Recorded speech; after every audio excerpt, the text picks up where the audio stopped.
I'm talking about. I don't know no fucking Kianna, man.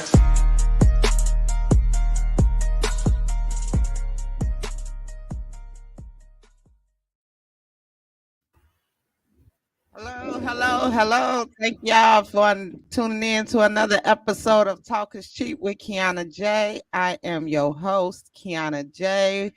I am here on Tuesday, May 8th. No. Wow. March. You still sleep? March. You done forgot all about Easter and Yeah, You shit. said I don't know why I said May. I don't. You still sleep? because it started with an M. Hey, Rado.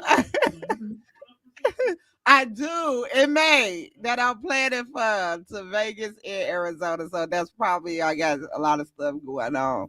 It's surgery and everything in May. So there's a lot going on. So it's March 8th. On a Tuesday night. Thank y'all for tuning in to another episode of Talk Cheap with Kianna J. As y'all can see, I got my co-host back in the building. I know y'all missed her. She ain't been here the last month. I hope y'all did. And we have allegedly Alexis here to give us the celebrity and local news. Take it away, Alexis. Okay, so I'm starting to write off Queen Elizabeth is not dead. Because last week y'all told me that she was dead. She damn near dead though. Well, yeah, she is Like 95. Oh, Like 100 or something. She 95. But they said that I remember who was it. I don't think it was you, Keon, but y'all said that she was dead, but she's not dead. She did test positive for COVID. But she was seen today or yesterday alive and COVID free.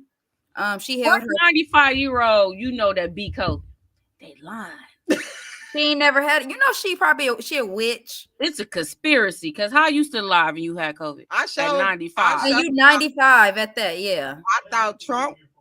Yeah, I thought Trump was gonna die from it, but I guess all the people that done died, elderly people that died, how the hell she's fine? I mean, I can't take away her angels or nothing like that, but it seems very suspicious. Maybe it got something to do with money. They could have left Betty White. Or power. Okay. Betty White died, huh? She got money. Well, we know that, but still, Betty White could have stayed. I think so too. We could have made a swap. But she held her first major in-person meeting today with Canadian Prime Minister Justin. She was photographed without her face mask because she said she hates wearing them and she wants everything to go back normal. So, hey, brother, I see you. you. Sense does that make? Yeah, that you don't want to wear and then she caught it because she don't wear masks. And then she had her first meeting today and still said she's not gonna wear them. So, the Good Times actor Johnny Brown passed away. I'm not sure if y'all watched. I seen that, yeah. Good Times, but I love me some Good Times. He was 80. Who he is? Which one? Johnny Brown. I think he was the neighbor or something like that. Yeah. Buffalo butt. Yes. He died at the age of 84. The family hasn't said what the cause of death is yet, but they're extremely sad and heartbroken. So they're just asking everybody to respect their time and pray for them. Michael B. Jordan and Will Smith is coming out. They're joining forces for an I Am Legend sequel. So both of them will be starring in the movie and producing it. They haven't said who will be the director of the film yet, but I'm pretty sure it's going to be a great movie. I Am Legend 1 was great. Will Smith is a great actor. Michael B. Jordan is a great actor. So, hello, cousin. Hey, coming from here from YouTube. That should be good. Aaron Rodgers agrees to stay with the Green Bay Packers. He will play for another 4 years and gain $200 million. This has made him the highest paid player in the NFL history. He will get a whopping of $153 million guaranteed to him, and his cap number goes down. I don't watch football, so I don't know what that means with the cap number and everything. He getting paid a whole lot of money to be somewhere where he doesn't want to be, but he's going to be here because of the money. Yes. This is where the money. He doesn't want to be here. Go where the money. You could tell off the last game they played, he didn't want to be here anymore. Noonie, don't call me baby on here. Oh, I'm sorry. So yeah, he really. I mean, I would stay for the money too, but it's kind of overrated with him being the highest paid NFL player. When you gotta, I feel like as a celebrity or a sports person, you're supposed to do it out of love, like it's your passion. Not passion is what he really want to do. Yeah. You can, when he first came here, it was all good. He was compassionate and all that. Now it's like, fuck it, I'm just here for the check. Mm-hmm. Yeah, I agree.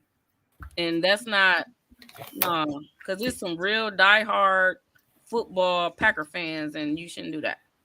Yes. Okay. Yes, but we doing a segment of the news right now. Okay. Kim Kardashian is officially declared single and divorced from Kanye West. She dropped her name West ASAP off of everything, off of Instagram. So she went back to her main name Kardashian. She didn't waste no time. So he signed the papers. He signed the papers. This divorce was quicker than the one that she had for 69 days. Right. This was real fast. I thought that with it being Kanye West, she was gonna have trouble. You know, he wasn't gonna try to give it to her, but she got her divorce. So he still ain't gonna leave her alone. So that don't make no difference. I mean, he next door. He needs to quit stalking that lady for real. I don't even think it's her. He more infatuated with Pete Davidson. A man can't stand when another man had a woman. That's just like period. We ain't. That's just it. Somebody else laying that pipe. He don't like that shit. Well, speaking of men, this man don't care because he filed for a divorce. Raymond Santana filed for a divorce from Delicious. If y'all know Delicious, she played on Flavor. Yeah, I knew that one go last. From Flavor of Love. After nearly 2 years of marriage, Delicious took to Instagram and called him out for being a narcissist, being a complete liar, a cheater, and everything. But he said he don't care. Yeah, I think she got into it for the wrong reasons. Yeah, he was getting that money right after that lawsuit, and they don't even seem like they would date. Like that don't even seem like opposite. Yes. Well, opposites attract, but for that, you gotta work on him. Yeah. So he got a lot of mental stuff going on. Mental and psychological and everything that's going on with. Yeah, it's gonna take a strong woman to get him back together. Yes. He filed the legal documents. Exactly. He filed the legal. Ain't gonna stick around for men like that. Yeah, right. The money, you know. Right. She Aaron Rodgers. Don't save her. Well, he filed the legal documents in Georgia stating that their marriage is broken with no hope of reconciliation. After she posted how upset she was and backstabbed, a guy actually posted a video of him and her together, him and Delicious together, saying a husband and a boyfriend is temporary, but a side nigga is forever. Oh, well, there you have it. Well, so, and then her husband, Raymond, tagged the dude and was like, I don't care, you can have her. So he's not going to be a Kanye West in this situation. You know. He's unbothered. The Supreme Court had asked to review. Wait, what did I say? Supreme Court asked to review the overturned decision of Bill Cosby conviction, and they refused, stating that they would now. Wait, what did I say? The Supreme Court asked to review the overturned conviction of Bill Cosby, and they refused it. They said that they're going to leave it in place with the previous decision by the Pennsylvania Supreme Court that he will walk away as a free man and his days of battling back and forth in court are over. Which I'm glad, because I love me some Bill Cosby. Why are you looking like that? I thought he was a freak. Oh, okay. No, but they always can appeal to the. Yeah, and so the Supreme Court basically just came back with their decision, like, we're not gonna keep going through this and dragging him back and forth in the court. He's free. He should have never went to jail anyway because he did the deposition. Mm-hmm. I like me some Bill Cosby and all that. So once you do that, See, that's why I go to school for criminal justice, because he can sue them, but obviously he not, because he just want to be done and over with it. Yeah. Well, he old shit. Who want to keep fighting? But if I was like 45, I would sue the shit out of them, because he should have never been in prison in the first place. Just because they trying to play with him, they done did all of this. He done got beat up in jail and all type of shit. Once you go in front of that little grand jury thing and you admit to what you did and you sign on papers, that's it. Mm-hmm. And they still. Hey, cousin. Okay, now Drake lawyer files a temporary restraining order against the woman who has been harassing, stalking him since 2017. The woman, who is unnamed, is 29 years old, and she was previously arrested and convicted for trespassing at his Hidden Hills estate back in April of 2017. How'd she get in? Now she didn't stop there. The woman has been threatening him and his 4-year-old son, sending him emails saying, "Put a bullet through your head now, bitch." In addition, she has been trying to track Drake down due to a $4 billion defamation case she has against him. And now she is seeking to put out a restraining order of her own for him. Yeah, mental problem. She gonna take him out. $4 billion though? She got a mental problem. $4 billion. Yeah, dog. So it ain't the one that put the hot sauce up her cootie cat, right? No, I think this is a different one. Okay. It's too many to keep up. And they keep leaving them unnamed and stuff. I need to know some names. I want to refer to them who their names are. So now alleged text messages between the woman who claims Chris Brown drugged and raped her show she continued to blow him up after he ghosted her, telling him that he was the best she ever had. Do he just want sex from her, or can they at least chill sometimes? It's okay if he do want to just continue to just fuck her, because she just basically want to know her place, her role in his life. She said. That's why she mad. Hey, son. Hey, Webby.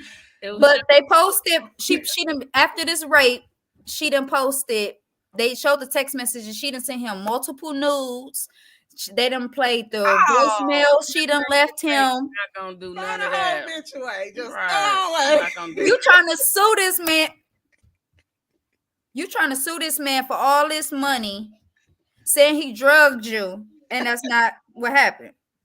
Nah, she mad because he ain't wife up. That's all that it was. Yes. So I'm gonna read, quote unquote, this is what it says. Alleged text message between Chris Brown and the woman who has accused him of drugging and raping him, or raping her, were obtained by police in Miami in late December of 2020, while the singer was on the yacht docked outside of Diddy's mansion. According to communications obtained by Radar, the lady began courting Brown with sexual explicit language, bare naked selfies almost immediately after she claimed that he raped her. She sued Brown for She sued Brown for $20 million in Los Angeles Superior Court on January 27, 2022, over a year after she claimed the assault. The woman claimed Brown had served her a mixture of a drink in Diddy's Star Island kitchen after discussing music profession.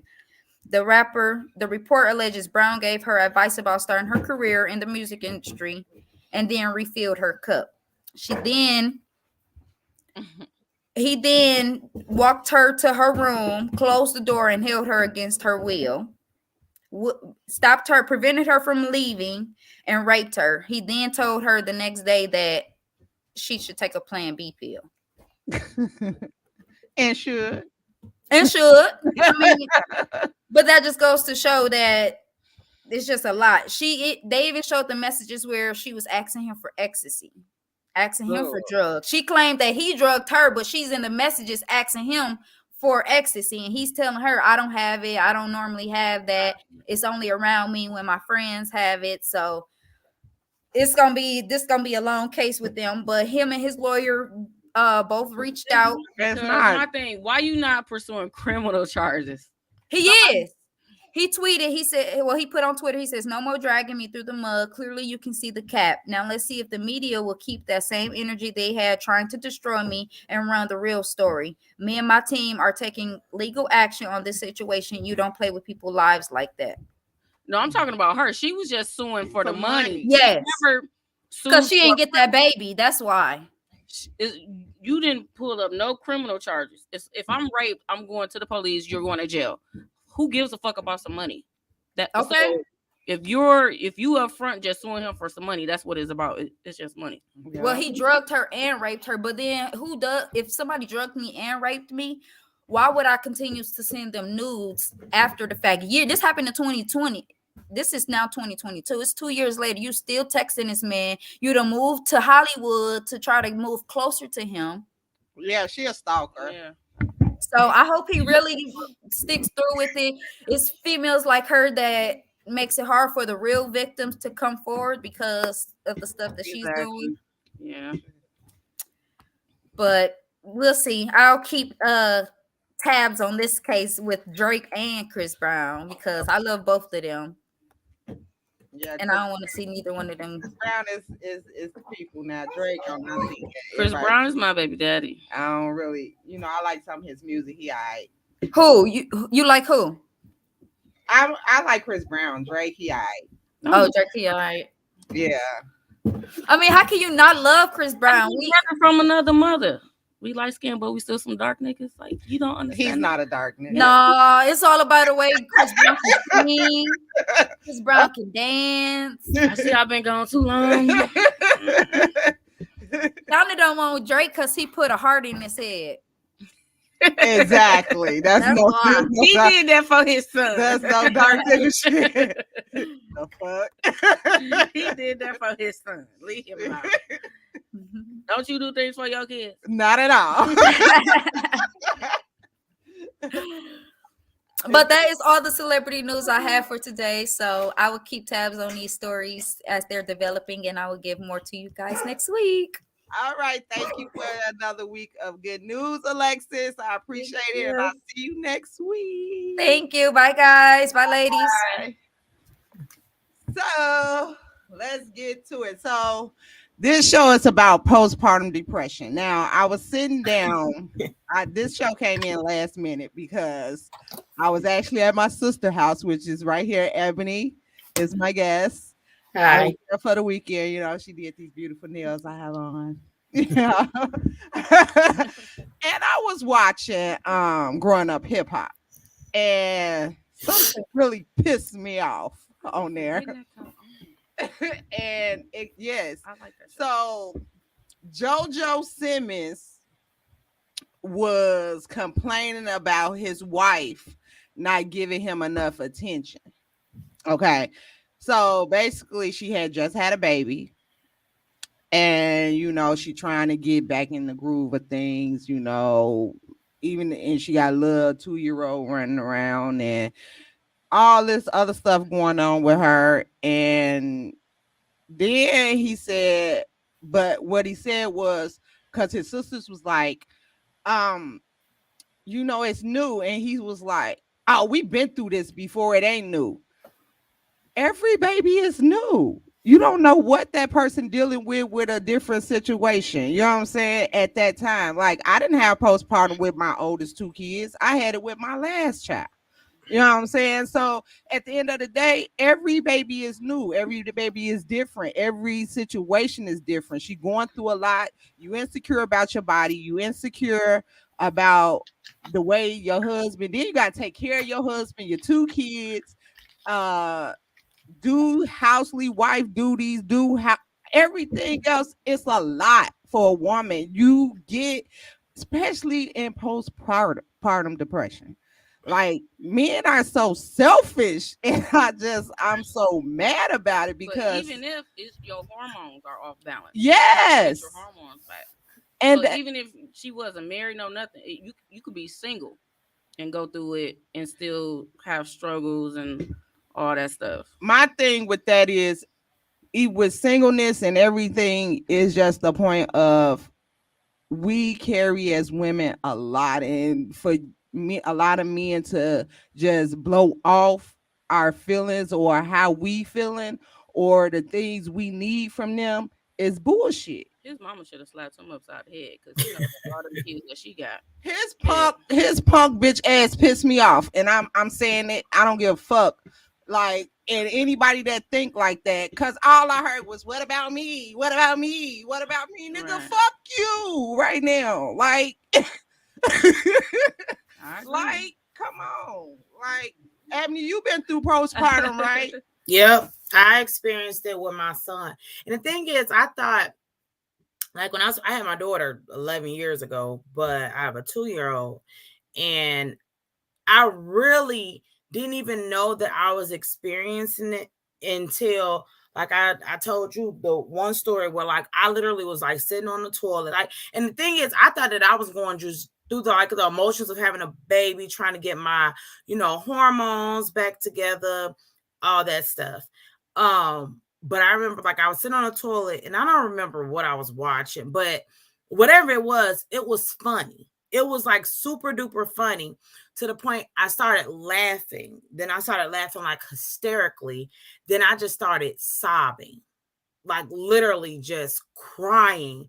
And as I'm crying, I'm like, why am I crying? Yash outside, can't you go get her? So there was no reason to cry or nothing like that. But like, that's when it hit me like, bitch, you're going through postpartum. And here's the thing, there's a difference. There's postpartum, and then there's postpartum depression. Mm-hmm. Postpartum is what you go through just after having a baby, getting your hormones back balanced, sleep deprivation, just trying to adjust with a new human being, being in the house and getting back comfortable and adjusted to an extra person, being in the house. That's postpartum. Postpartum depression is when you're sad, when you crying, when you don't know, like what's wrong with you. If somebody asks you like what's wrong, like I used to feel that way, like I couldn't tell nobody that I was going through postpartum depression, because I want to tell people, like, if I can tell you but you can't fix it, I'm not going to tell you, because I just rather deal with it, because it's like, what am I? You can't help me with this. And I remember feeling that way. Like, if I tell anybody that, like, I'm literally feeling down and out, not to the point like I ever thought like hurting my kids or whatever. Like, I was happy to have my children, but I remember it would be some moments where like I would be holding my son and I'd just be sad, like, just holding him, like loving on him, but like inside feeling so low. And it literally, like, I want to say it went away maybe 3 months later, 4 months later after giving birth to him. And during that time, like, I experienced hair loss from it. And I'm not talking about your little hair shedding.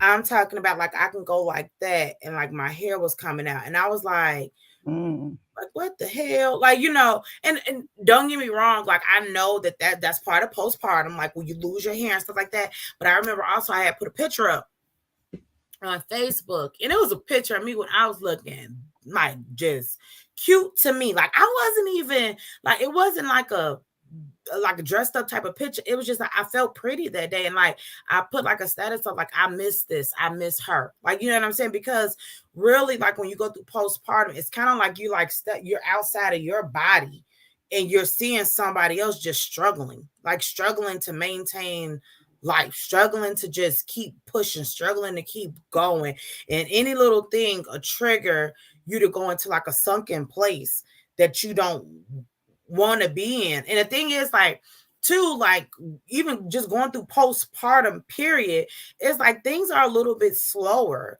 So like for anybody to be selfish enough to want like this attention and all that stuff like that, it's like you get put on a back burner until I can get myself together, because first of all, I have to be a mother.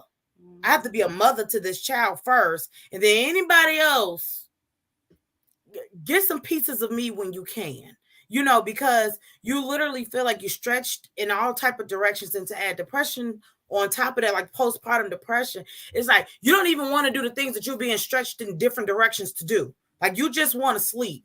You just want, like, you know what I'm saying? You just want the next day to hurry up and come so that you could be done and keep it know what I'm saying, moving forward until you get up out of that postpartum depression, until you feel like yourself again, until you feel that you're pretty again. Like, you know what I'm saying? Like, it's so many different elements that come with it. You feel like there's not enough time in the day. You feel like, you know what I'm saying, one wrong move and the world is going to hate you. You feel like you're not satisfying your kids enough. You're not making your kids happy, that you're doing something wrong. You know, I remember, like, I was nursing again, and I spilled literally like 2 ounces of breast milk, and I just cried.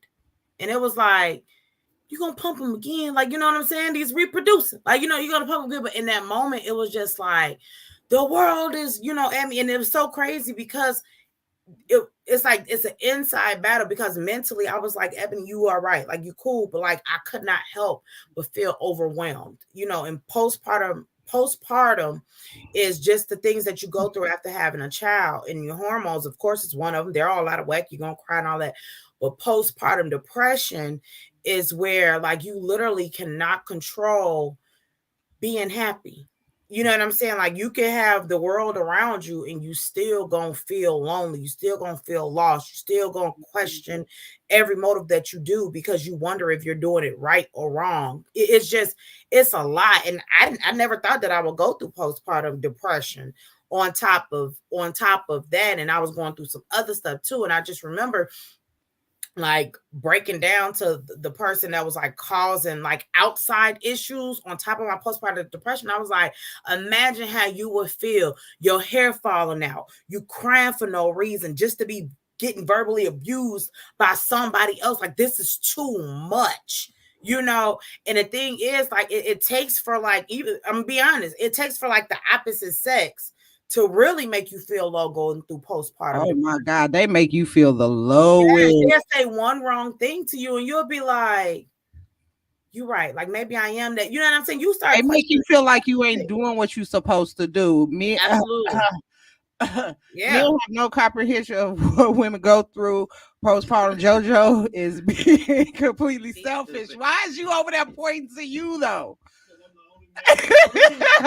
But it's facts. But it's just, my thing is instead of some men being supportive like they should be, like, you know what I'm saying, we as women go through a lot emotionally when especially after we had children, because most likely we doing most of the stuff by ourselves. And a lot of men be like, well, I was there.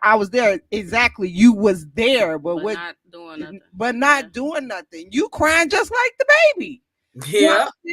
Like, what am I supposed to do? Like, I remember one day, like, I was wore out, like, just tired, just looking for like 5 minutes of sleep.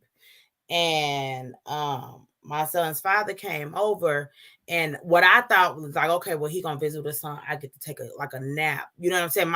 My son is in the care of his other creator. Cool. I literally went to lay down, maybe 5 minutes later, was like, you got to get up, the baby hungry. And it was like, you couldn't get no milk and just put it in a bottle and feed him? Like, you know what I'm saying?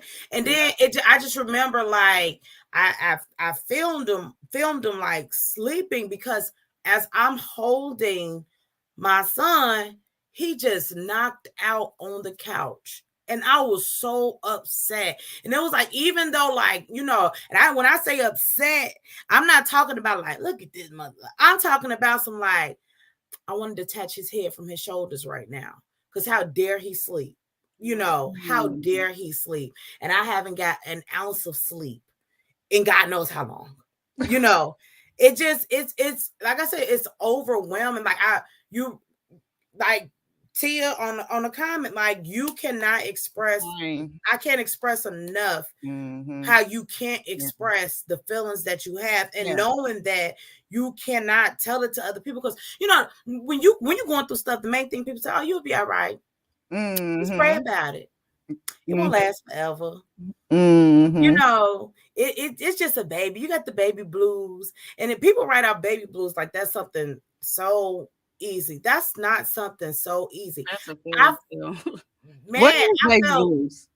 Where postpartum, basically. But back in the Postpartum, yeah. day, they didn't call it that, so they just said baby. Yeah, blues. it's like you just be in a state of down, like you just sad and I know, like my situation, because I had my daughter at 19.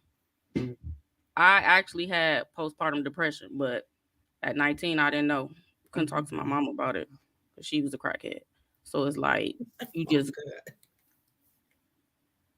Go ahead, Oh, I Trace. thought somebody said something. No, so it's like, who can you talk to? So you just go about your day. Mhm. Yeah. So then I had my son at 23, 24, had it again. But this time I'm like, this the same thing I went through with my daughter. So then I go to my doctor. And I've had the same doctor since I was 17. So I felt comfortable enough talking to him about it. So he like, okay, let's you could go talk to a psychologist. You want to take some medicine? I'm like, no, not no medicine yet. Whatever. I end up getting on medicine though because it got so bad where I never said this to like a lot of people. Only like 2 people know, but I made a hit list out, and I was gonna go on a killing spree. Like all the people that had pissed me off. Be quiet.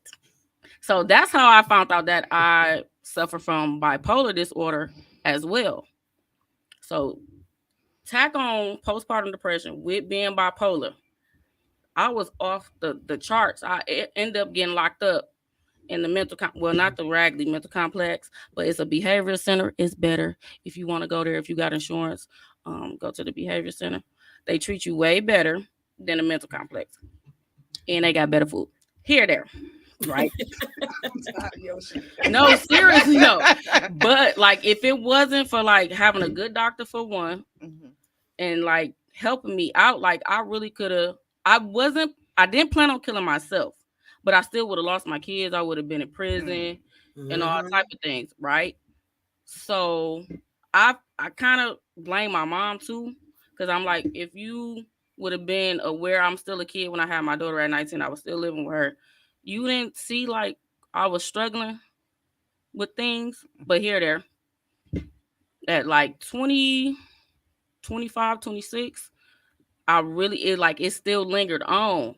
Like I couldn't balance it out because it was like some days the bipolar was taking over, the postpartum and all that. It was like I was just all over the place. Then I had to find like a medium with medicine and then with some self-care too. Yeah. Yeah. Mine was Because sometimes the medicine make it worse. I've been on so many type of damn pills. Yeah. And all that shit is not made for us people. Yeah. This color. It's not made for us. So you gotta be real careful.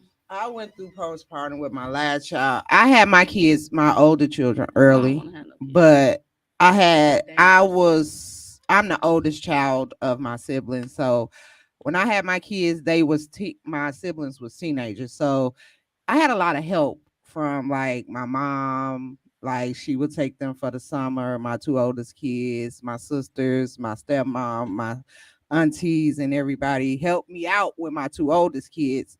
So when my last son came, I was in a situation that wasn't healthy for me, period. So I was doing that basically by myself. And to tell you the truth, I didn't really have the help with him that I needed. And I cried a lot. I just really cried a lot because he cried a lot.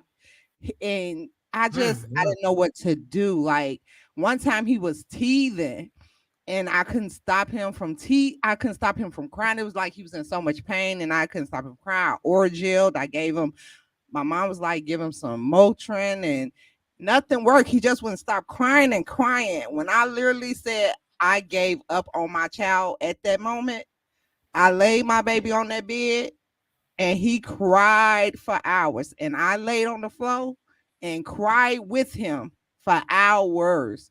He fell asleep. I stayed on the floor like crying, sobbing. And I was by myself. I was in an apartment by myself. I didn't know what to do. And I was just like, I was planning on leaving my child in that apartment and just taking off. And I feel bad for saying that, but I was like, I can't do this no more. You know what I'm saying? I just will not do this no more. Like it was bad. Like I was always sad. And it was just like, don't get me wrong, I love my baby. That's nothing of the sort, but it was just like it was a feeling that you couldn't explain. Like I couldn't like it was just like I hate to feel like I'm a bad mother, but it was just like I was over it. You know what I'm saying? Like I get what I've done that before. I ain't left no house none, but I've definitely sat your nephew down when he was little and just closed the door. I was like, you gonna stretch them vocals today. Cause it was like, I think too, it's just like, like I said, and it's an adjustment. It's an adjustment just having small humans, like, and it's like they can't talk, so they can't tell you exactly what the hell is wrong. You didn't did the normal checklist, like I checked your butt, you ain't wet, I fed you, I burped you, I tried to rock you to sleep. You don't want to go to sleep. So what the hell? Why are you crying? You know what I'm saying? And then when you're going through all your emotions, you literally be like, shut the fuck up. And I'm just be honest. Like I used to feel like, shut the fuck up. Because ain't shit wrong with you. Off our energy. So like when the mother is feeling sad, the baby feeling sad. We crying, they gonna cry. I've learned that. Oh, yeah, psychology class. That is very true too, because like I said, I remember it was a lot of times where like just me crying in my little spurts or whatever, I'd be holding my son like on my chest and just as far as me like just crying and just doing that like what I'm saying, he'll start crying. It's like, the hell you crying for? Like you know what I'm saying? But it makes sense because like he crying because he hear me crying or he sensed that I'm not myself. And that was another thing too, like just around here just being sad, that I started to feel like it was weighing heavy on my children. You know what I'm saying? Because like I said, I have an 11-year-old too. At the time was 10. Me crying made her automatically cry. I remember it'd be times like I just be crying and she'll come out her room and she say, Mom, are you crying? I'd be like, go back in your room. But she see me crying. And then like when I get myself together, I go in her room and her eyes are red. And I ask her why she's sad. And she said, because I'm sad. So in that moment, it was crazy because I could not control it. I couldn't control like why I was sad. I couldn't control like why I was crying. I couldn't do none of that. So in ways like I used to hide my depression from my child because I didn't want it triggering her to feel sad, because there was nothing anybody was doing to me, but I didn't want to walk around with my daughter crying all day because I'm sitting here going through, you know what I'm saying, the baby blues. It was a lot. You cry in the shower, then you get out. Yeah, back in the day, we never seen our parents cry. If they struggled or you could tell my mom is as bright as ebony, and if you could tell when she cried because her whole face would be puffy red and stuff like that. So when we did see her cry, it was just we knew something was wrong, really wrong. But we barely seen our parents cry. I seen this girl on TikTok. And she was on TikTok and she was screaming in the camera and she was like, who's gonna ever ask a parent if they okay? Who's gonna lend a hand? Who's gonna make sure that we okay to take care of these kids? Nobody offers, nobody helps, nobody. And it is just like, it's not like when you was mad at your mom. Technically, it's nobody's responsibility but ours. You know what I'm saying? And that's how we feel. We lay down and lay, you know what I'm saying? And at the end of the day, they was like, shit, they told us, you go out there, get with your legs open, most likely this is gonna happen. I should have listened. Keep your legs closed. But we didn't learn. No. Nobody told us the emotional part about what was going on, what was going to happen at all. And that's the thing I try to instill in my kids, because my kids are grown. So if you want to have y'all make sure you ready to have kids, because It's not just, oh, I got a baby. No, emotionally, it's hard. Mentally is hard, and it's very costly. Physically, financially, emotionally, all that. Is hard, and that's another thing. Our bodies change drastically, not even on the outside, on the inside. We have to deal with certain things that men couldn't imagine that we deal with after having a baby. So the support that we suggest that we need from them, they don't understand. And when you try to explain it to them, they just throw it out the window. That's my thing with it. And like I was telling my sons when I was with them this weekend, it's like y'all gotta be considerate of the person that you with. You know what I'm saying? It's not just about you. Right. You know what I'm saying? It's not just about you, because at the end of the day, the person that you with have feelings too. They have emotions too. They going through a lot too. You know, I have to explain that to my sons, because simple fact is, I'm gonna be honest, like I didn't teach them that stuff when they was younger, but now that they older and able to get into relationships and stuff like that, I want to instill that in them. Try to let them know, like, as your mother, what I've been through, going, you know, through this stuff, and you never know what you might have to deal with. Yes, our attitudes change. Yes, we're emotional. I don't know why she crying. Did you ask? You know, did you just give her a hug and tell her it's gonna be okay? You know what I'm saying? Like, it's certain things that you have to teach the men too. But our parents never told us the bad things about it. True Star said, yeah, see, this show definitely confers. I ain't have not now, because baby, I ain't got the time. I'm already unbalanced and couldn't even imagine. It's so hard. The crazy part is, like, once you come out of postpartum, it's kind of like a snap of a finger. You be like, all right, let's get this shit moving. Like, you know, it's because it's not a gradual. You wake up one day like, boom. You literally, like, I can't even remember the day like I woke up. I just remember just feeling like I got my 2 kids, like I'm a single mother, and we're gonna conquer the world. Like, I remember that. And now it's more so of not feeling, I no longer cry because, you know, like, oh, I'm wondering. First of all, I ain't cried in a hot minute. Let me just say that. Yeah, it's a blessing. Yes, a big blessing. But also, I feel like now, like, the things that I would worry about back then, it's like I don't even, you know, second guess it now, because I'm no longer going through postpartum. You know what I'm saying? Like, I think the happiest thing for me was my hair finally stopped falling out. Like, I was really happy about that, because again, you go through so much with just having a kid. But to go through that depression and not be able to target it to say what's wrong, and then you wake up one day and you just feel like, I'm happy. I got this beautiful child. You know what I'm saying? I'm happy. You know, and we're gonna make it work. You know, and I am very blessed that I had such a great supportive system, like, behind me. Like, there was not a day where, like, I couldn't call my mom to come get my child. Now, see, in y'all situation, you know, Kianna, you know, you a fat baby, whatever like that. What I will say with Levi's, I never had to worry about that. But yet, even though I had mom here damn near every day, I still was depressed. Because it wasn't about who was here.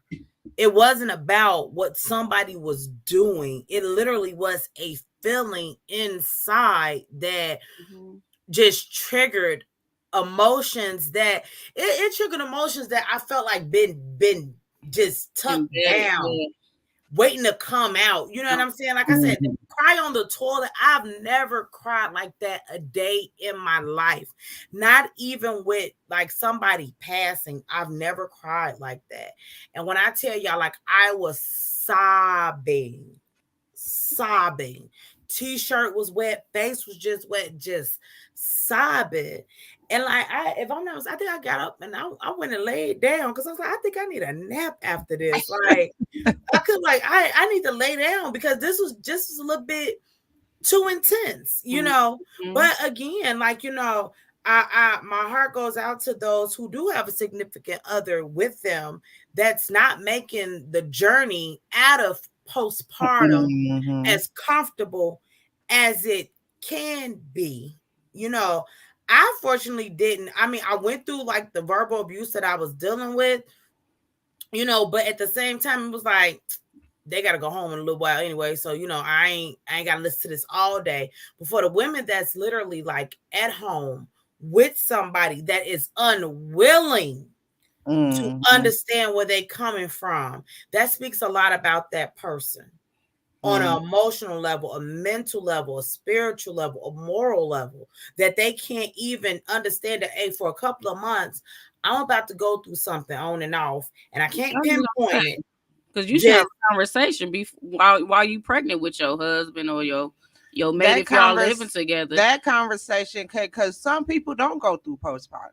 So that conversation can't be had. It's 50-50. Why not? Like if I was with my baby daddy, like if we was together living together, that would be a conversation that I would have. Even if you say like, look, this is possible that this may happen. Yeah. Yeah, read up on it. You got your phone in your hand all damn day. Google you it. know, do you think selfish people will actually pay attention to that shit? No, because they all about them. No. Well, I'm gonna give you the prime example. Before you got pregnant by the motherfucker that he was selfish, you knew that already. Well, here's now in my case. Oh man. In my case, that was a wolf in sheep's clothing for me. I promise you. I promise you. But what I will say is when I finally expressed to my child's father that I was going through like postpartum depression, nothing. There was no reaction. There was no apology. There was nothing because that was a narcissistic person who there you go didn't know which way to stab me again. Because it's like, nigga, I mean, hey, I already going through shit. What more can you do? Right. You know? And it was like, damn, I don't know how else to attack her because she already low. You know what I'm saying? But the thing is, fortunately for women, we bounce back. There are some women, there has been plenty of cases where I made my hit list and I was going to kill these people for that main reason. I know you back there where you had a hit list. Tia said the crazy part is there's no book, no remedy, nothing that anyone can tell you that can really help you. And that's true. Yeah, that's true. You got to come up out of that. Try to come up out of that yourself, unless you like trees, you know. Dr. Sanders. Shout out to Dr. Sanders. That's my nigga. Help me out. I mean, honestly, all you can do is now the fact that I do makeup, I've done at least 3 women makeup in the past couple of months who were about to give birth. And we talked about postpartum, and I shared with them that I experienced postpartum depression. And the best advice I give them is give yourself some grace.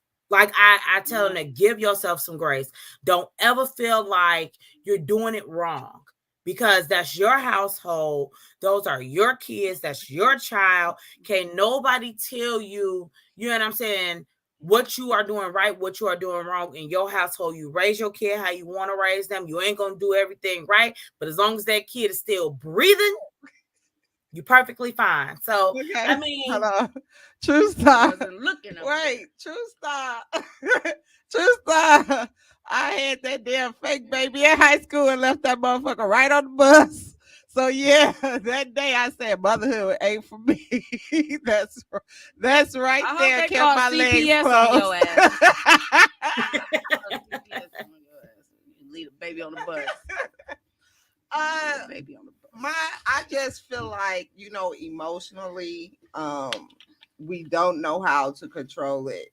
And I just feel like our partners or our significant other or whoever we dealing with at that time, I just feel like if y'all in that situation where y'all close, should have a little bit understanding, should want to help out a little bit, should want to, you know, ask, is you okay? Because we do it for them.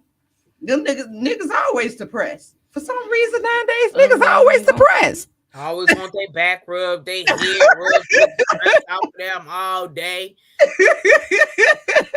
So they more depressed than we is. Like it could be that the restaurant wasn't open for them. Like it just be small stuff for them. But there is women who could not beat depression. There's women who took their life along with their children's life. Yes, who just took their kids' life because they thought that, you know what I'm saying, that would alleviate it, and it didn't do nothing for them. There was that one girl, I forgot her name, where she reached out for help. That girl cried out for help, kept telling people that motherhood was hard with 2 kids. She kept saying it. It took for her to take her own life, people to be like, oh man, I wish you would have called and talked to me. I wish you would have did this. I wish you would have did that. Blah, blah, blah, blah. And don't get me wrong. I see people still post up on Facebook sometimes, and sometimes I check on them. Sometimes I don't, depending on how many times you cry wolf on them, but there is some times where, like, I want inbox people like, you all right? You cool?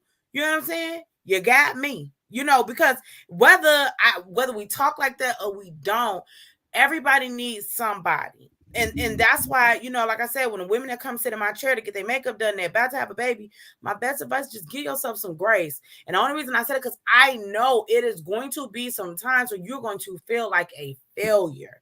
Yes. And there's nothing that you can do about that, because that's just part of being a new mom. That's part of postpartum. It's part of postpartum depression. And what I notice is that more Black women are experiencing postpartum depression than the average, and what we are seeing it in the news too, that more Black women are experiencing, and I don't know what triggers it. I didn't read up on the scientific behind it, but I think it just has a lot to do with a lot of the weight that we're already carrying on our shoulders, just to be in this world, and then to have another kid come in the world, and then a lot of times we are single women.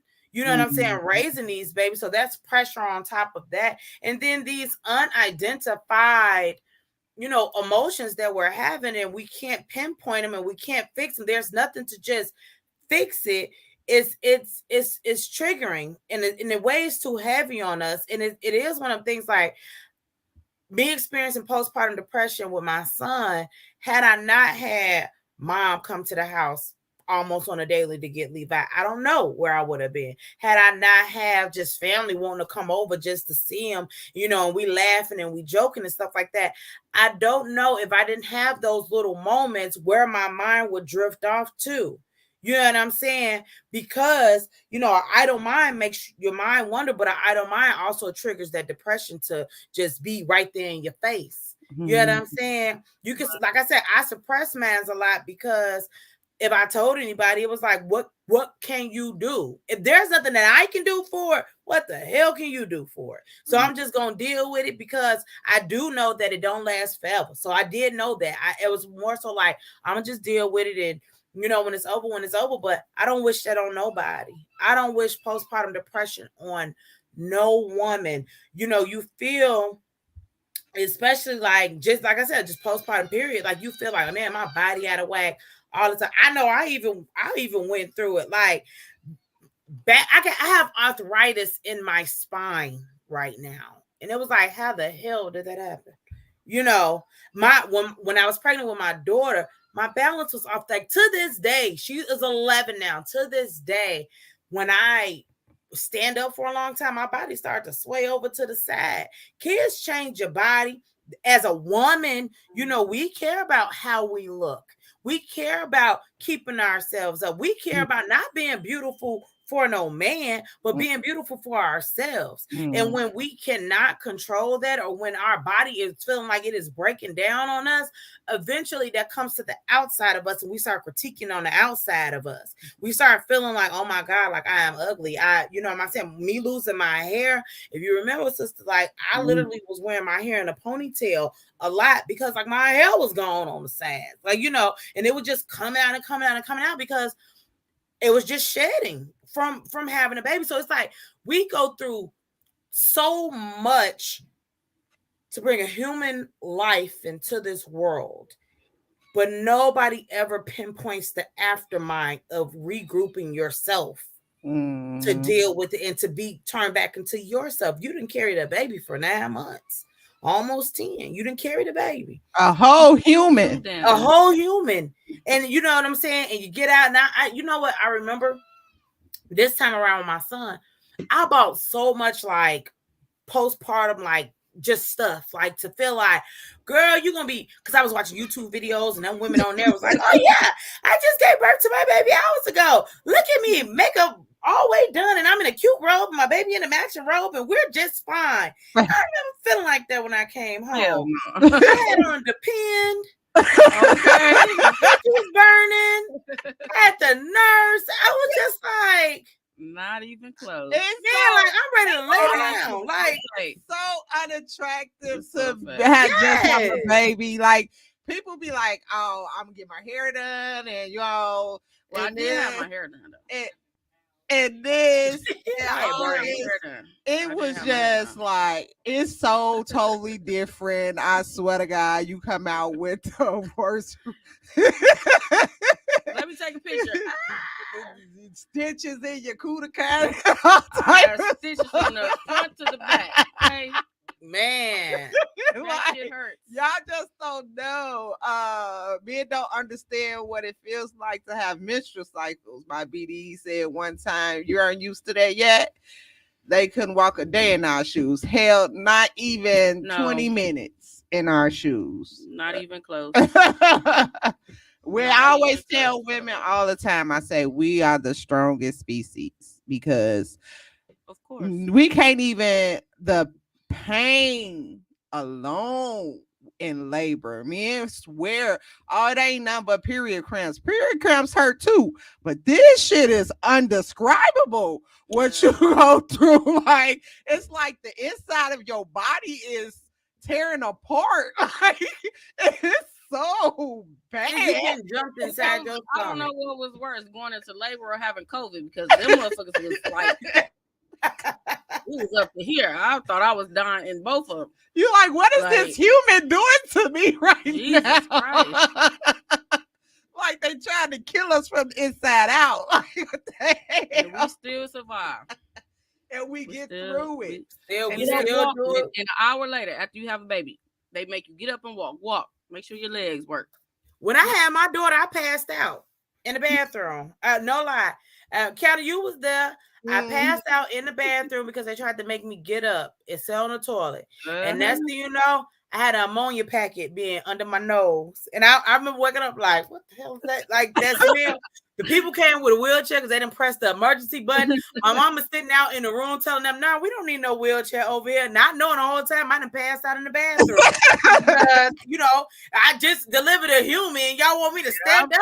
No. Get up and walk. Let me tell y'all the story of Ebony delivery, though. So usually we all come together for deliveries of the kids. You know, back then anybody can be in the delivery room, so it was a lot of us in there looking at the coochie and stuff like that, and baby being delivered. You know what I'm saying? So Ebony had ate all day, right? So you know, she was like, "Dang, I'm hungry.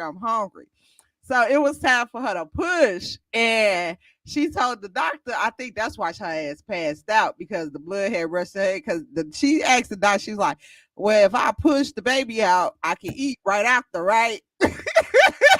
And the doctor said, yeah. I swear to God, when that doctor said push, Abby pushed Malia out. And what was it? 4. 1, 2, 3, bow. There she go. I was hungry. It was quick as hell. We looking like, what the hell? And the crazy part is, like, I ripped myself pushing her out because I was pushing when I wasn't contracting, but it doesn't matter. I was hungry. I had to go. With my son, the same. With Levi, I had Levi fast too. With Levi, my nurse, she was old school, and they wanted to give me a C-section. And the lady was like, she's like, I've been here with you all day. I'm not leaving here until you push that baby out. I said, okay, I'm cool with that because I didn't want nobody cutting my stomach either. So She came back. I said, my mouth is so dry. Like I won't just let me chew a pinch of ice. She said, no. She said, you're about to push. She was like, you can't. Da, da, da. Now at that time, I'm like, what the hell is a big deal about drinking some water? Like, what my upper body got to do with my lower body? I'm here to tell y'all right now, it has a lot to do with it. So she gave me a cup. She told me to eat 2 ice cubes. That she gave me. She said 2 ice things, right? Well, my mouth was dry, so I swallowed some water. And she said, you drank that water, didn't you? And I said, no. She said, lying ass. That's exactly what the nurse said to me. And when she said that, I started laughing. But me laughing, I started choking, and then I started throwing up. And as I'm throwing up, Lisa, my other sister, was there. And she had the little cup thing, and I'm just throwing up. And the nurse like, go ahead, keep pushing. He's coming down. Keep doing what you're doing. Lady, I don't want to keep throwing up. Like, stop this up here. I'm about to die here. Like, and that's how I pushed Levi out. I pushed Levi out fast too, because I was choking though, and me choking was pushing him on down. Both of my stories was crazy, but like, yeah. We go through a lot to have children. I shitted on both my kids' head, so because I ate. I was hungry. Yeah, my oldest son, he swallowed his clean that up. They had to get him up out of there. I had to eat. My daughter, she wasn't bad. I ended up having her in Mississippi, and because my first pregnancy, my mom wanted to teach me a lesson because I was a teen. So she kind of told them no meds. So I had my first son natural with no medication. Yeah, she was like, don't. My son too. Yeah, yeah. She was like, nah. She don't need. No, that shit hurts. I don't see how people do natural. That hurts. Yeah, that I had my first son naturally, and then my daughter, I was so happy I wasn't with my mama because she wasn't finna make me have her naturally. So I was down there and I was acting a fool, like screaming at her, and she was on the phone. She was like, "Shut up, all that screaming." Let me look. No, see, look. Labor in itself. I remember when I was in the hospital with Levi giving birth to him, it was a lady next door, and I say just screaming. I was like, at that point, give me an epidural. I got an epidural with both my kids, so I didn't feel shit. Like, let me know. I feel it. My booty hurt. Yep, it's time to push. Like, I didn't feel nothing, and I'm not knocking on women for wanting to go natural or nothing. Kianna, you are the prime example. Going natural didn't stop you from having more kids. So yeah, with Fat Baby, I was kind of upset with him because he the reason why I got it's FUPA that won't go away. He decided that he didn't want to come down. The nurse said he just won't come down. He just will not come down. I knew my baby was gonna be lazy, and they had to give me a C-section. Yeah, that lasted all day. That labor. That day, Ebony was in high school that day, and Ebony was mad at my mama because Ebony was like, so his daddy had went out of town for his grandma's funeral, and they was like, you couldn't go because we didn't want you having your baby down there in Louisiana. So I stayed at my mama's house. I ended up going into labor, and my mom was at work, and Ebony was in her last year of high school at that time. And Ebony was at the house getting ready for school, and I was sitting up, bent over, and Ebony was like, are you about to have a baby? Like, she was more excited than anything. I was like, I actually said, I ain't going to school. She was like, I'm going to school. You know what I'm saying? So she ended up going with me to the hospital or whatever. And my mama ended up coming, and Ebony got mad because she was like, I sat up here all day. You mean to tell me I can't be up here while you had a baby? But Fat Baby was the one that I had to have a C-section with. I hate they had to cut me, but they did. They end up cutting me, and then which made it better after when I said I was never giving a man another child, and 6 weeks later I had my tubes tied, burnt the clip.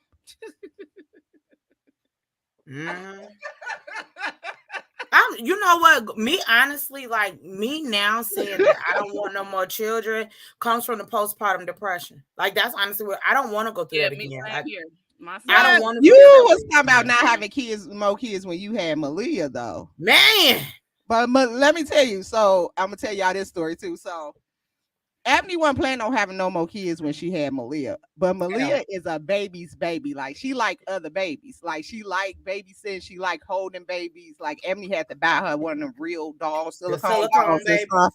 Yeah. So she wrote a letter to Mother Goose. Like, dear, yes. And that's why Ebony has that's Ebony's child. Like Malia, like she's very so she wrote a letter to Mother Goose, like a real life, like, Mother Goose, can you please give me a sibling? And this and gave it to Ebony. Why you gotta leave her and right that's why she ended up getting pregnant. She ended ended up your house, Ebony. You gotta sage it. Listen. Throw that sage around. Listen. Listen. And I'm gonna open the windows this time. It's on out. Okay. Look, I want to air my house out after I got done burning sage. I need to air the house out. But Malia is a big help. Like Malia goes in and get her brother. Like Ebony will go to bed, and Malia, if Levi not sleep, she goes in and actually get him and puts him to sleep and stuff like that, and sit there and watch movies with him and stuff. Like she's a big help. I was like, shit, damn. Like, another thing too is like Malia helped me a lot. She helped me a lot when I was going through the depression too, because again, like I said, it's like she would see me cry, whatever, like that. But a lot of times, like if I tell her like watch your brother or something like that, just so I can get away and just not see kids, she would do that. Like she literally would take her brother and sit on the couch or be in her room or something like that. I never worried about her like hurting him being so little, because like she was prepared. Okay, she was prepared. So it was just like, like I said, like, that was helpful too. Like, sister, I didn't know that you had postpartum depression, but again, I wouldn't have been able to know what the hell to tell you, what the hell to do. Even if you expressed it to me, I probably would be like, what the hell is that? And would have went on about my way. Mama knew. That's why when I was like, she was like, yeah, Kianna, you should do the show, because she was like, I remember when you had it, because I was calling her, you know what I'm saying? And I was living way out in Joliet at the time. So, sometimes I just be out there by myself, but at that time it was just like it was a feeling of like you couldn't explain the feeling, like you didn't know why you like Emmy said, you didn't know why you felt like that. Like it was just like, and me as a person of me, like me crying is me as being a weak person. You know what I'm saying? Like I'm just weak at this point. Like, your emotions take over. It's just, and me, I just feel like I shouldn't be crying. I'm supposed to be the toughest person in the fucking world. Why am I fucking crying? You know what I'm saying? Like, why am I feeling this way? Why am I sad? Why do I just want to leave my baby and run the fuck off? Like, I just feel like if you tell somebody, then they gonna look at you like, damn, you a bad mother. And you gotta realize everybody gonna critique you. You know. Yep. And and here's the thing though. You're gonna be like, damn, if I tell somebody, they're gonna be like, damn, you don't know how to be a mother. And Tree's not lying, because I see it enough on social media where so many people, like the first thing that somebody would be like, well, you shouldn't have had kids if you want. Like, shut the fuck up. Like, ain't nobody say I didn't want my kids. Nobody said that. It's rough right now because I'm going through these emotions. If you need a break from your kids, you're not a good parent. Who the fuck? Who? What? Who want to be with their kids 24/7? Somebody, you need a break. When you at work, don't you get a fucking lunch break? Don't you get a lunch break at work? Same difference. Being a parent is a job. Y'all just don't understand how happy I was when COVID hit and my kids was grown. And I feel bad for you mothers that had to sit with your kids that go to school and then had to sit with them all because because that school is your little break. I remember getting on Zoom with Malia teacher, and I said, I didn't sign up to be a teacher. I have a newborn. Like it was just, and imagine that, because I forgot all about that. Imagine that, like having to stay on top of your kid to make sure that she do her work, because now you're a teacher on top of that, then take care of a baby while still going through your postpartum depression. It was just entirely too much shit going on. Yeah. And like my sister this weekend took my kids. Like I didn't ask her to. Not at the time of my life this weekend. And I didn't even do a lot. But it was a point of knowing that, man, my sister don't even know that break came right on time for me. And I literally was able to just get out here and not have to worry about like when I gotta pick up my kids or they safe or what my kids doing. I'm be honest, I didn't FaceTime my kids not one time.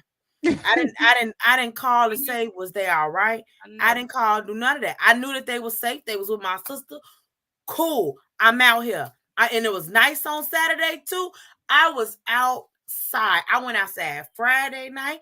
I went outside Saturday. Sunday is I kind of like winded down a little bit, but I was still outside on Sunday. Like I just, it was a long time coming for me to have that break to where I didn't have neither one of my kids, because usually one is gone one place and then one is still here, or the other one gone somewhere and one is still here. So I still got to hear little voices, like, you know what I'm saying? But it was really nice to just be able to just literally feel like my old self for a while. Yes, I know I have kids. Yes, I know I'm a mother. Yes, I know my kids come first, but damn, you still have to have some you time. You still have to, and also too, and I know a lot of parents feel this way, those that work remote, you literally don't feel like you have any free time because you're in the house now. Yep. And me, I feel like I'm in the house even more now because my business is out of my home. So it's like when a weekend come, I can't just up and go outside. I still have to have my business running. So Monday through Friday, I'm working, being a mother, taking care of my kids. And then as the weekend come, I'm dealing with clients and still dealing with my kids. I'm just in these walls. It felt good to get out. It felt good to, you know what I'm saying, be able to smile, you know, knowing my kids were safe, knowing my kids was in good arms, you know, in safe arms and all that stuff like that. But every mother needs it. And I think a lot of times too, when it comes to postpartum depression, no, you cannot control your emotions. But I think a lot is like getting out, being able to be allotted that you time to just relax and not have to hear a crying voice, not have to hear anything. Just relax. Whether that is a treat to a massage, some type of luxury pedicure, just get your feet rubbed, just something to make you feel like you are just not a mother at that moment. And that you are just, I think that every mother coming home needs that. And although I know that it's not possible in every situation, that is something like you are in a relationship and you under that roof, do that. Do that. Make that happen for your significant other. Give them that type of getaway so that they can regroup if it's only for an hour or two. It's so important. And a lot of people lose sight of that too. Yeah, they feel like we can do it all. Be a mother, be a wife, be a girlfriend, take care of the household, take care of the personal things that you have to take care of in the relationship that runs the household. And I don't work that way. And work. Friday to Sunday, I'm a deadbeat mama. Them the days I'm a deadbeat. Friday starting at 2:30 p.m. to Sunday evening, I'm a deadbeat mama. Them the only 3 days you call me deadbeat. Josh said she ain't got no kids on weekend. I'm not even a mama. Them not even my kids. I put their numbers on block list. Put the daddy on block list. I don't know y'all. Last weekend I was a good mom. I went to the zoo in the fucking rain, okay? With a baby, with kids, spent all my money. So you know what? Come Friday, and it's my birthday. I don't know y'all. But now that my kids are older, I do miss sometimes having kids. So I would get my nieces and nephews for about a week. You know what I'm saying? I feel like because when my kids are grown, once a month, let's hang out. You know, like y'all come over, you know, keep me company. We do TikToks and stuff like that. You know what I'm saying? But the kids love her now because she the cool auntie. you know, she be having fun. Like Malia come in like yesterday. she loved my wig. So she come in the house yesterday. Now I had boiled this wig and put it out on the thing to dry. And Malia come right through the door like, "Oh, a wig!" and went to grab it, and Abby's like, "No, not that wig." Huh? You gotta boil it to bring it back to life. It did take all the glue and stuff off of it, so I put it in a pot and It was boiled. very weird.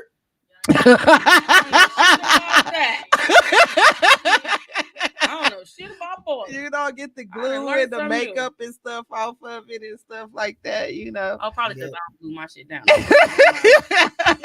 Every night it was funny because I put it in the pot and she started smelling something. She was like, "Right, what is that? Did you put it in the microwave?" I know what was going on. Is it burning? What is it doing? But now sometimes once they older, like me, I deal with older kids, like babies and stuff. I don't really deal with. I try to deal with Levi, but he don't fool with me. So I leave him over there with his mama, you know.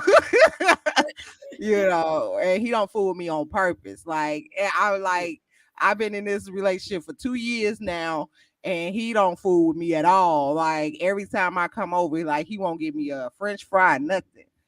Maybe you should lock him in a closet. Hey, Alex, Corey. But yeah, postpartum is a big. I just feel like JoJo really made me do this show because I'm gonna have to watch that. Because girl, he pissed me off so bad. Yeah, that's bullshit. I was talking about that for a long time because it was just like, and I think they gonna end up probably getting a divorce because he the type of person that don't like to look bad, because he would say like things like, "Oh, we gonna do this on camera." JoJo on Growing Up Hip Hop, like he try to send the cameras away. Got too many kids for you not to understand that. That's why it's like that's something he just doing. But he probably seen that's probably why the mom and daddy got divorced, because you know Russell Simmons ain't not Russell. Ron is not with his JoJo and Angela and their mama. He with Diggy and their mama.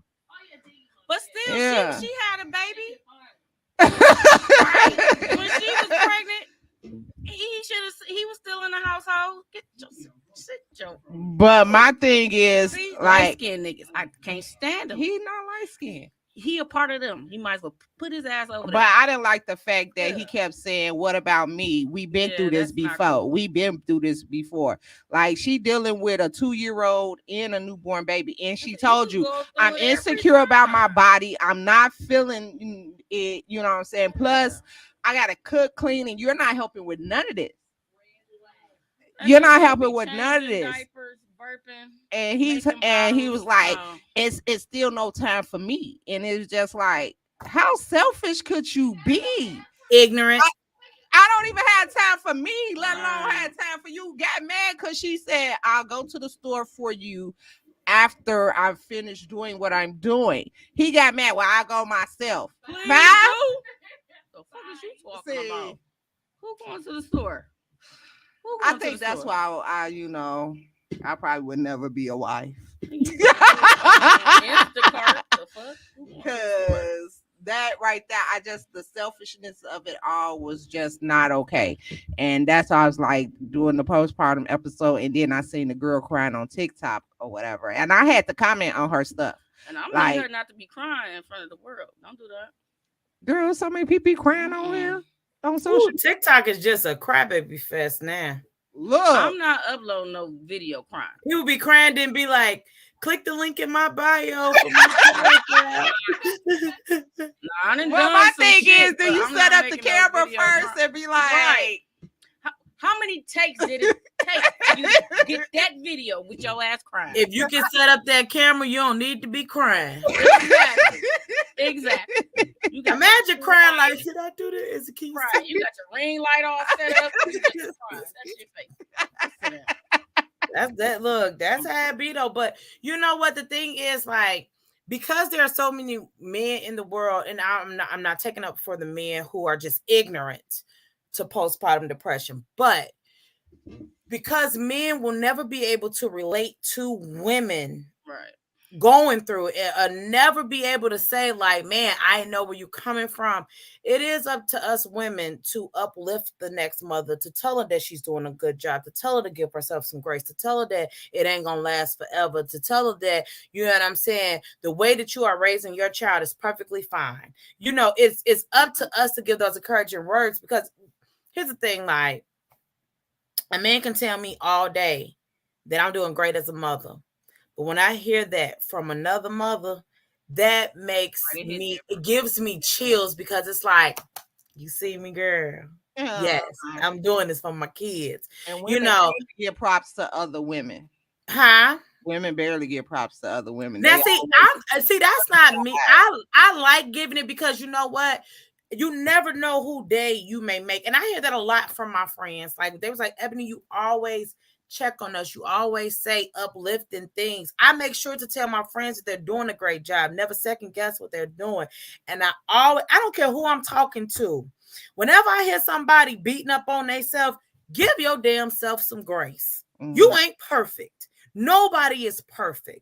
Sometimes you have to step back and be like, damn, I fucked that up. Okay, well, you know, today I ain't do my A1 best as a parent. Hell, I forgot to feed my son breakfast this morning. I woke up feeding him some corn chips from Aldi's. Don't give a damn. I winded up feeding him later. He's still here. He's still surviving. He's still a kid. I'm still a great mother. You know, one bit of did he die? Okay. Did he die? His nana came over though and watched how he ate an orange and then automatically assumed he was starving all day. But that's a whole other story, because that's his nana. But it's like, you know, it's like, look, nana the reason I don't like he is big boned. You know, Malia. Yeah, but you know, it's one of those, like I said, you have to uplift the next woman. Even if, you know, you ain't got too much nice things to say about her. Never shun a woman, a mother. Never, never. The way, and what makes me mad the most is that I can't stand when I see women down to other, like, mothers for giving their kids, like, snacks and shit like that. Like, why are you giving that baby gummy worm? Why are you giving that baby that? Shut the fuck up. They're not asking you to buy their grocery. They can't eat, and at the end of the day, now that kid grow up with having little silver little caps on their teeth, let that be their worry and their dentist bill. But it shouldn't. It's not your worry. That kid, they got a roof over their head, they got food in their stomach. You should not worry about that. And the thing is, like, another thing I can't stand when I see, and I've seen this too, a woman going through like postpartum depression or just postpartum, and a woman who has no children commenting on that. Right. I cannot stand it. With no kids always have a comment on how you raise your kids too. And you will never know what it is like to be a mother. I don't give a damn how many kids you done babysat. I don't give a damn how many times you've been around your family members and watched how they did it or taught you how to do it, until you have your own child, until it is them sleepless nights when your kid is sick, until it's them times when ain't nobody around with just you and your kid, and you got to figure out a way to do A, B, C, D, whatever that may be, until it's them days when you just in the house with your children and you know that you got to put that cape on your back and be superwoman for your children.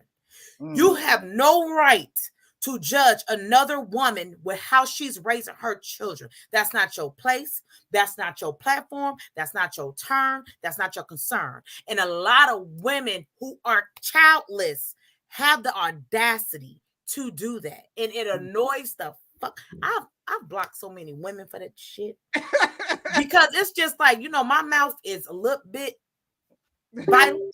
Let me go ahead and block you, because what you're saying right now don't make sense. And what you're saying right now is something that you better hope to God you get to experience one day. So that the day that you feel like you're going to look down on the next mother, it'd be the day where you experience the exact same thing, when you put yourself in her shoes and be like, oh, I get it now. Like, I'm going to be honest, like, I think a lot about like how our childhood was, like when mom had gave us to like our dads and stuff like that. I feel like mom was going through her it wasn't even postpartum, because hell, I was a toddler and everybody was like kids and stuff like that. But I felt like as I got older, I see why she did it. Right. I see why she did it. I see why she literally said, look, you niggas ain't doing what y'all supposed to do.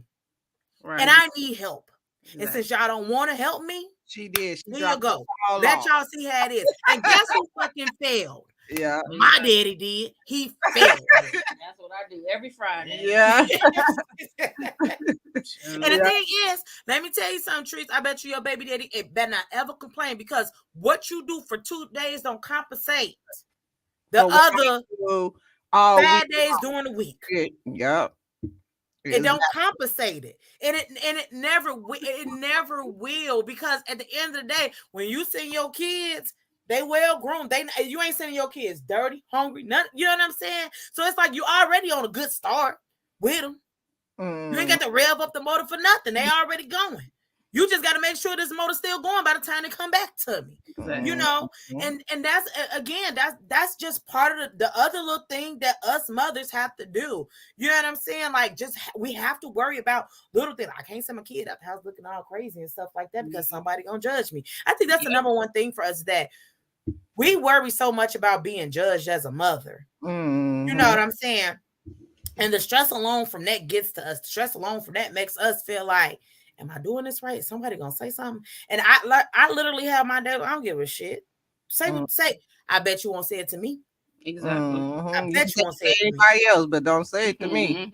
Yeah, just don't say it to me. So I always say, give yourself some grace. Never feel like you're doing it wrong. Never feel like there's somebody is a better mother than you. Never feel that, because the thing is, your kids don't know that. Your kids don't know, you know what I'm saying, like unhappiness until you show them unhappiness. As far as like the emotional, I always tell people all the time, like, my child thinks me telling her to clean her room and that she can't get Roblox money is the end of the world. That's trauma for her. And guess what? Yes, I take that any day than knowing that the burden of what other things could happen to my child be weighed on her.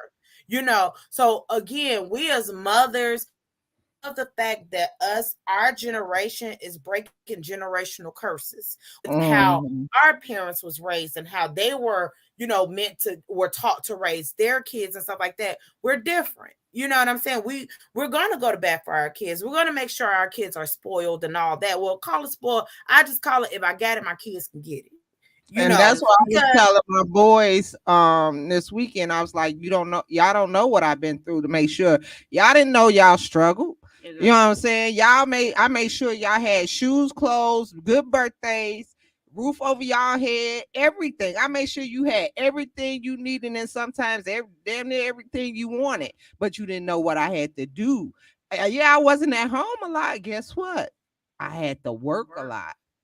Y'all they don't look at things like that as children. They can't go with their friends, or they can't do this, or they can't have this, or something of that be, long as that, like Emmy said, long as that's the only thing that pisses them off, we're doing good, because it's people out there with kids that don't even want to be in their homes. Exactly.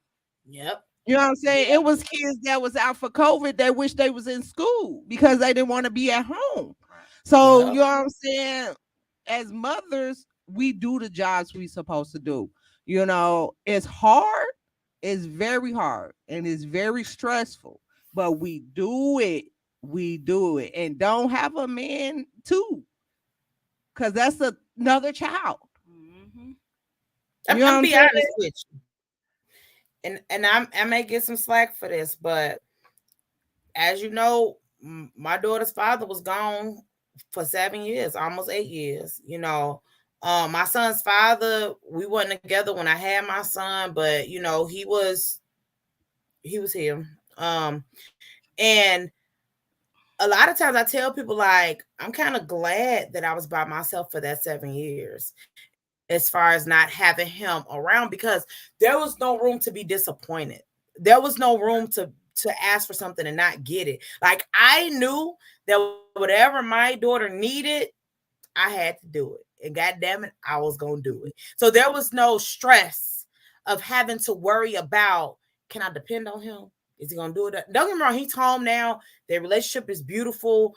I never interfered with it. You know what I'm saying? My daughter has a father. It's a beautiful thing to see. Like, I'm at that point now, I can sit back and I could be like, look at them, But during the years that he was gone, I knew that at the end of the day, like, look, my daughter needs some Pampers. I gotta buy them. Well, not that because she was 4, so she was out of Pampers. But like, my daughter needs some shoes. I gotta buy them. She needs some clothes. I gotta buy them. School supplies. I gotta buy them. Toys. I gotta buy them. I don't have to wait around for nobody. And that's what I say. Like, you go through the different emotions of going through things. Like, we can sit and talk all night about the things that mothers do or whatever, having on our back. But going back to the postpartum topic, being postpartum and single at that's a whole different type of emotion, because but do you think being postpartum and single is different from being postpartum and in a relationship? No, because lonely is lonely. No, because it isn't if your partner does not understand what you're going through. It is if you have a partner that is trying to accommodate how you're feeling. It is if you have a partner who is willing to try to alleviate any type of stress that they feel that they can remove from you and take away from you. That's the only difference I see. But if you're in the house with somebody that don't give a damn that you're going through postpartum depression, then no, it's no difference. It's none at all, and I just want to say this to the women who are experiencing it. Like, it will be okay. Like, you will wake up one day and you'll be out of it. Just don't give up on yourself. Don't give up on your children. Don't ever think that what you're doing is not right. Don't ever feel like, you're a failure. Them days you got to cry it out. Cry that shit out. Cry it out. Cry it out. It's healthy. It's healthy to cry. I'm gonna just be honest. It is healthy to cry, because at the end of the day, now, and I ain't even got no small kids, but sometimes that cry, baby, honey, you need it sometimes, because you still have your days and sometimes with life, period. I remember being bottled up, like just feeling like during my pregnancy, I was told I was being mean, which I was. I was tripping with Levi. Girl, oh my God, that Christmas, oh my fucking, they was late. They were late, but I don't know if it was her hormones or what, but that Christmas, she just was like, fuck all y'all, fuck this Christmas, don't play none of my games I brought over here. And I left. She left the family for Christmas. And I blocked everybody. I was like, Mom was like, it's the hormones. It got to be. It's that baby. But you know what's crazy though? Is like I still remember like being pregnant, and like I said, like during my pregnancy, I was going through like the verbal abuse and stuff like that. So I was bottling up those emotions, and then like after I had Levi and having like the postpartum depression, my part of like when I would cry about the things too that happened while I was pregnant still. Like I was finally just like letting everything out, just like get up out of me. Like, you know what I'm saying? Like cry it out, let it out. I tried journaling, like to do that work. A lot of people tell me to journal. Do that work? Yeah, not for me, it didn't, because it only made me mad rewriting the shit I was feeling. Like, it was like, nah, I can't do that. If somebody comes across this journal, then they read it, then they gonna know my business, and I don't want nobody to know. It was just like, journaling is not for me. I've tried it before. It's not for me. However, journaling is an outlet. Me personally, I have a village. I like to, like, when I be telling y'all about my like situations I be going through, I be feeling fine after I get it off my chest. I sleep great at night. Great. Because you have to talk to people. But again, like I said, postpartum is it's such a sad thing. Like, I wish that there was something that women could to do to avoid all of that. It makes you, like I said, I don't want to have no more kids just because postpartum. I don't want to have no more kids anyway. But the icing on the cake really was postpartum depression. Like, I'm not going through this shit again. I'm definitely ain't finna lose my hair again. I'm not finna lose my hair. I'm not finna lose sight of feeling pretty. I'm not about to feel like I don't want my children. I don't never want to feel like that again. Because the crazy part is your postpartum depression doesn't only just target that baby that you just had. It's all your kids. It's you in your mental, like, why are these kids here? Why did I have these kids? Am I doing a good job as their mother? It's not just this baby, it's all of your seeds. So I don't want to go through it again. Definitely. People hate when we say that, like, fuck these kids. Fuck 'em. But right. we 'Cause love I sure them. did. On the weekends, it's fuck them. I can't wait to get to that point. Fuck that, get your shit. It's time to go. You can't stay here.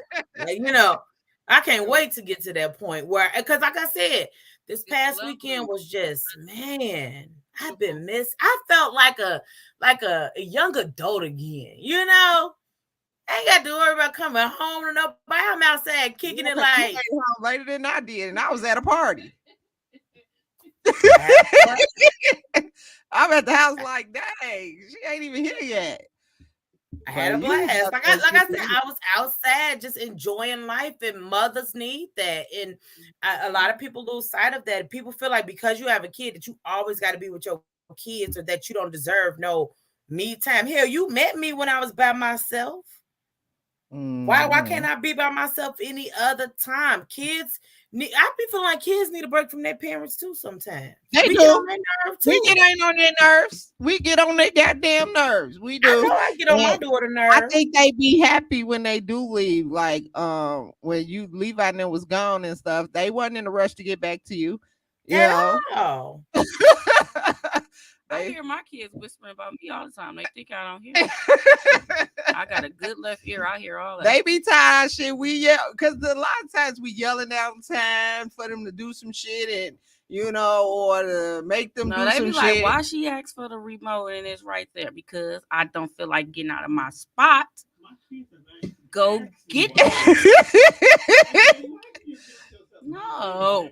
Because I'm comfortable. Dang, she couldn't turn the light off. No, I could not. I miss that stuff though. I gotta actually get my remote you be in your bed, you be in that groove. You don't want to get out the groove of the bed. Like, go turn the damn light off. You ain't lying, Tris, because if I'm turned like a good way, baby, I ain't moving. This is the no, spot. this is my thing, because my room in the back, I'd be like, who's that up? Which one? Whoever it is, give me a bottle of water. Yeah. All you hear is, why do you get up then? You up? I hear you getting up. Go bring me a bottle of water.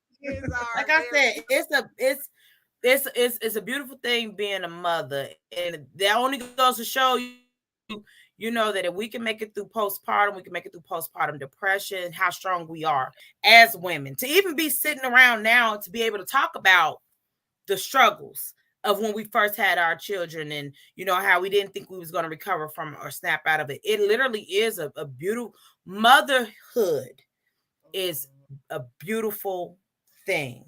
It's nothing. At the end of the day, there's nothing I regret about being a mother.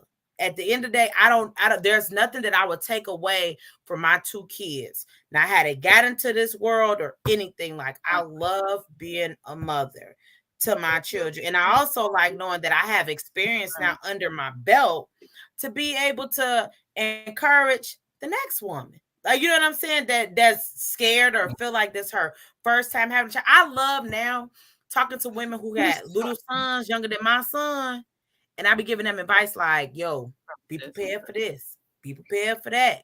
These little boys, they different than little girls. It's all real well-rounded, goodness. And like I said, at the end of the day, women need to be able to talk to each other, to give insight to things. She retarded. Y'all got to get Alexis plugs. Alexis turned off the lights and get a mini fridge next. No, that's why we got the kids. The kids. See, that's for single people. No, the kids with no children. The kids are your Alexa and your mini fridge. Maid, your butler, your cook. And don't let them get no licenses. My daughter. Go to the store. Go to the store. You sit into the store about 5-6 times. No, when she drive, I get in the back. You my Uber.